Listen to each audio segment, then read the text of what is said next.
Neighboring the Thomas B. Cooper store, the Cooper House sits in the same location as it did back in the early 1900s. Built by Robert M. Prince Sr. before 1908, the Cooper House is still used today for dinner parties and events. I know Mr. Cooper and knew Miss Cooper, Francis and Jimmy, and I knew them. And I remember the one thing I remember about the older man was he did income tax, and he did our income tax as long as he lived. We didn't have nobody else but him to do it, or we didn't get nobody else because he was very smart. That was Mr. Julian.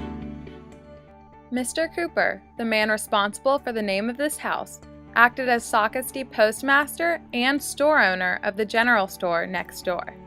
But Mrs. Cooper, who lived there, and her husband ran the TV, she was Mrs. T.B. Cooper. She was an historian, and she had all these little artifacts in her house that she had labeled and how they related to the Socastee area in Horry County. And it was just a museum in itself to walk through her home.